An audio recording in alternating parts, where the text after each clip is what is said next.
Vamos con Leo Zuckerman, alarmado como usted y como nosotros por estos hechos de violencia de los cuales hoy hemos hecho la crónica simplemente de lo último, de los últimos 3 días para acá. Leo, ¿cómo estás? Bien, Pepe, muy buenas noches. Mira, yo quisiera, más allá de las cifras que ya te las comentó, de la Riva, ¿no? Sí, Francisco de la Riva. Exacto, al principio del noticiero, y que todos tenemos muy claro que estamos viviendo una crisis de inseguridad y de violencia como nunca la habíamos vivido en los últimos 20 años. Y vaya que hemos tenido momentos difíciles, ¿no? En estos últimos 20 años. Fíjate que estuve leyendo un artículo relacionado con el tema de la violencia en Estados Unidos y saqué, en ese artículo venía una cosa muy interesante de cómo afecta la violencia a las comunidades, sobre todo a las comunidades más vulnerables. Y déjame, te cuento que un neurocirujano de la Universidad del Sur de California hizo un experimento.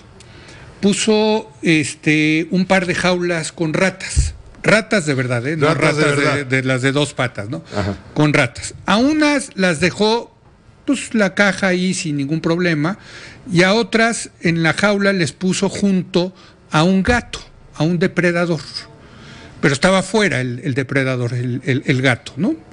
Luego les hizo pruebas y resulta que las ratas que no tenían el gato hacían mucho mejor los ejercicios, estos que les ponen a hacer cognitivos a las ratas para ver cómo se desempeñan. Ya sabes, los suben a un carrusel, los meten en un laberinto, en fin, ¿no? Entonces las ratas que no tenían el depredador, que no tenían al gato, les iba mucho mejor en esos ejercicios que a las ratas que tenían junto la amenaza del gato. Uh-huh. Y dice el neurocirujano, bueno, a mí me llamó la atención porque uno pensaría que las ratas que se ven amenazadas acaban teniendo mejores aptitudes.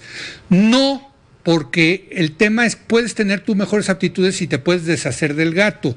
Si no te puedes deshacer del gato, si la amenaza del gato está ahí siempre presente, pues resulta que las ratas empiezan a tener mucho estrés, medido es un estudio académico, medido, y ese estrés de alguna manera congela o alenta el cerebro. ¿Las reacciones? Las reacciones, exactamente.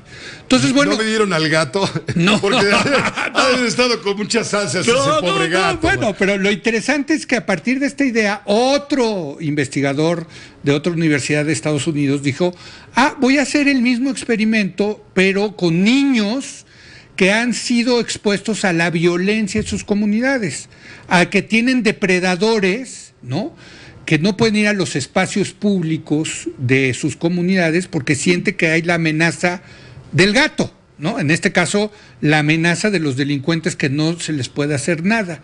Y resulta que hizo el mismo experimento entonces para niños con respecto a comunidades donde había crimen y comunidades donde no había crimen. ¿Y cuál es la conclusión? Que efectivamente a los niños que están expuestos más a la violencia les va peor en los exámenes estandarizados. Entonces, y quitando factores como los socioeconómicos. Entonces la conclusión del silogismo es que somos como las ratas. Bueno, somos, sí, claro, o sea, no quiero llamarlo silogismo, simple y sencillamente lo que somos animales. Y los humanos también somos animales. Sí, habemos varios. No, somos animales y la misma conclusión. Cuando nos sentimos amenazados, cuando hay una amenaza... Baja el rendimiento. ¿Qué causa? Causa trauma y estrés, y eso hace que el desarrollo cognitivo de esas comunidades se vea afectada por la violencia. ¿A qué voy? A que el tema de la violencia no solamente tiene efectos inmediatos sobre las víctimas, la gente que estás asesinando, la gente que estás secuestrando, extorsionando, etcétera, sino que tiene un efecto de trauma, de estrés importantísimo en las comunidades donde se ven afectadas por esta violencia, donde las comunidades perciben que hay una violencia, hay una amenaza, un depredador que no pueden hacer nada frente a ellos.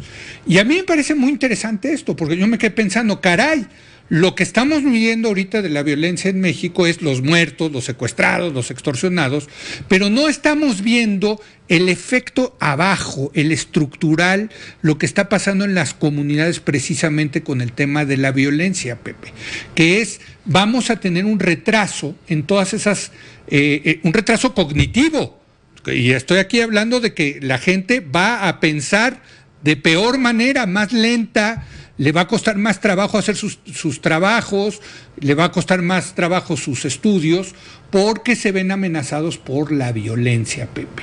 Y eso me lleva entonces al tema de que efectivamente se nos ha metido la violencia. Vaya, ha habido una proliferación de gatos, déjame ponerlo, regresar al tema, sí, en varias comunidades del país. ¿En dónde más? En las más vulnerables. Este artículo que te leía, que leía desde Estados Unidos, decía que cuando hubo una ola de violencia en Estados Unidos, pues los más vulnerables fueron las comunidades con menos recursos, los más pobres.